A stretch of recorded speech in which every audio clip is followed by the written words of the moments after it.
So starting today, Suicide Squad Hell to Pay is available for full price digital download. But you'd never know it if you were on iTunes, because this isn't not just listed under new releases, it's not anywhere on the front page, which I found shocking. I mean, this is supposed to be kind of a big deal. They kind of advertised it and they lined up name talent for the voice cast. Why hide it on iTunes? I mean, you have to pay full price for it. There's money to be made here. And many of us comic book fans just can't help ourselves and we'll buy it. More on whether or not it's worth it in a moment. But first off, I was like, why would they hide it on iTunes? And I'm curious to hear your theories as well. And if it's more readily available on other services like Amazon where you can buy it digitally. But I was thinking maybe Apple and or Warner Brothers got nervous that as an animated superhero movie that's a hard R, some kid might click on it. But I mean, either you have parental controls installed or you don't, right? I mean, you could conceivably click on anything on iTunes. They don't put the ratings up front or, on the cover. So why hide Suicide Squad Hell to Pay? Now, I had to find it by actually going to search. I had to search this thing out. And was it worth searching it out for full price? Again, it's not yet available to rent. Well, as a comic book fan, I would say yes, it was. I think it was a fun watch, and it made me think. We're going to talk about that, but some of you might want to wait for the price to go down a little bit, or if you can at least get a physical copy to add to your collection. So allow me to explain this complicated situation with Suicide Squad Hell to Pay, and I believe DC Animation overall. Because while DC animated movies keep beating my expectations again and again, I still refuse to raise those expectations. Why? Because while I do applaud DC Animation's ambition, they clearly have two really big problems that they're not fixing.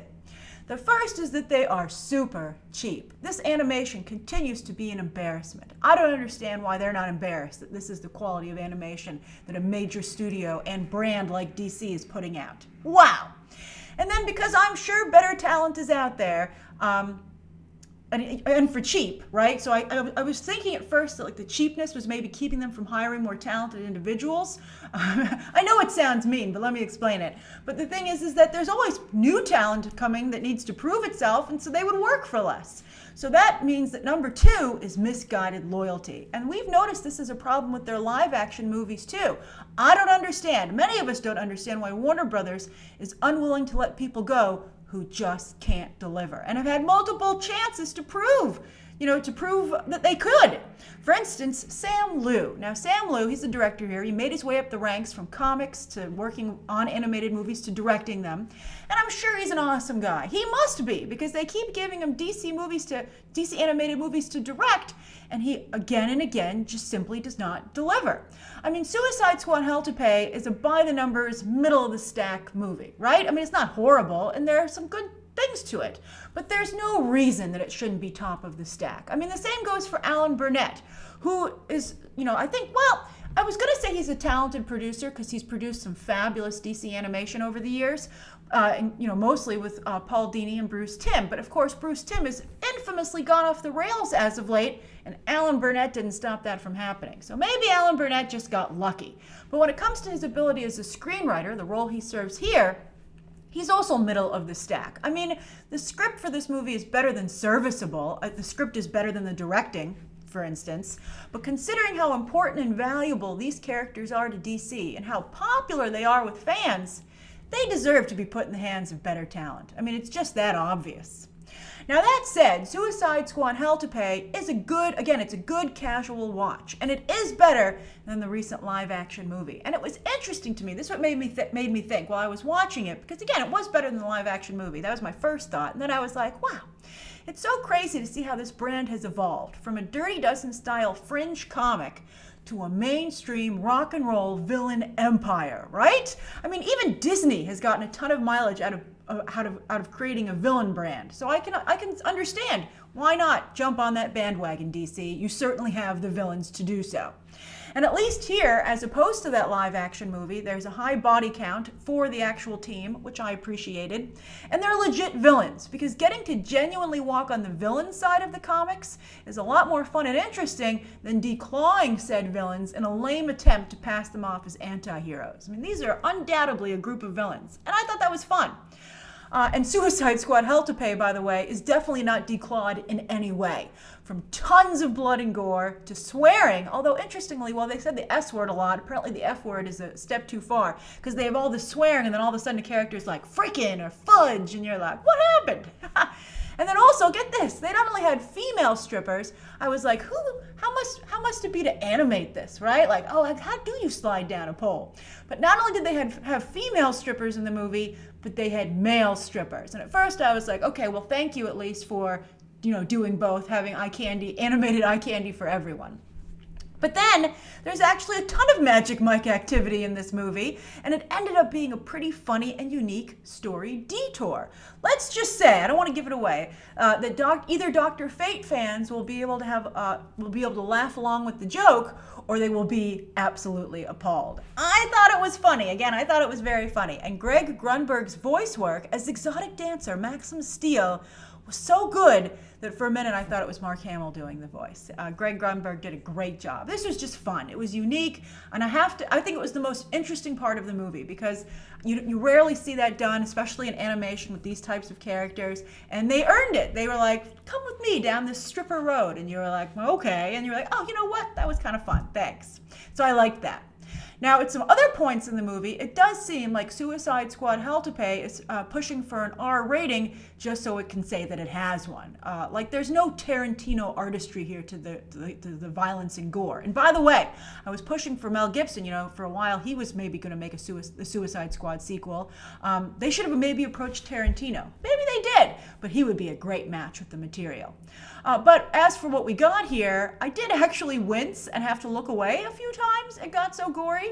But overall, it was fine. I mean, like, it didn't offend me, and I thought it fit with the story and the tone, but I wasn't like, oh, that was great, or I'm glad you went there. It is what it is. Now, what I really liked about the movie, and this is interesting, is that how faithful it was to the characters from the comics. Like, the dialogue and the action sequences were all only okay. But I really did feel like I was watching a story with these characters. And as a comic book fan, a DC fan, that really appealed to me. I mean, everyone legit seemed like themselves. And not just the squad. Vandal Savage, Scandal Savage, Knockout. It reminded me of those two of Gail Simone's run. I thought that was great.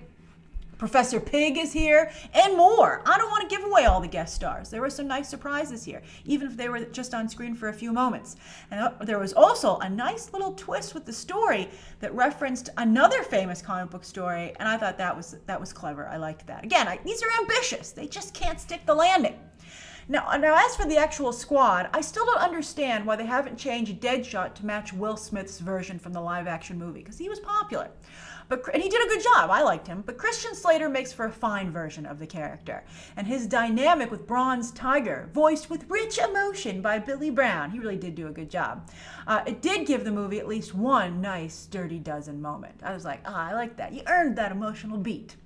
And then while Harley Quinn is always fun and Tara Strong always does a good job voicing her, they still haven't figured out a way to prove that she has anything to contribute or be able to keep up with this team.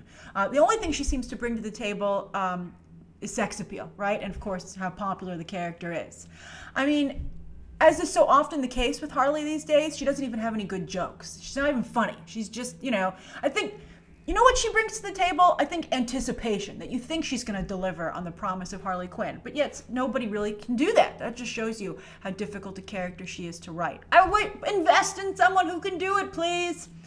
All right, so anyway, there was a moment towards the end of the film when Waller wonders how Harley is always able to manage to survive these missions. And that really needs to be explored. And I not only think it's necessary, but I think it would be rewarding. I think there's definitely an answer. I think Harley can work on this team, but they need to do the hard work to establish that and make it make sense. Because especially you put her next to someone like Killer Frost, you're like, you just have a baseball bat. It's not even like she comes up with these amazing zany plans where you're like, only a mind is twisted as Harley Quinn could do that. She's literally just like a Suicide Squad groupie. Now, so if you're a comic book fan, you'll enjoy Suicide Squad Hell to Pay enough. And again, it is better than the live action movie. But boy, I am so tired of having to see just potential in DC animated movies rather than enjoying the real deal. So that's my review of Suicide Squad Hell to Pay. I'm curious to hear your thoughts down below. There are genuine twists in the movie, so if you have a spoiler comment, be sure to mark it as such. And of course, as always, you can check out some more videos right now.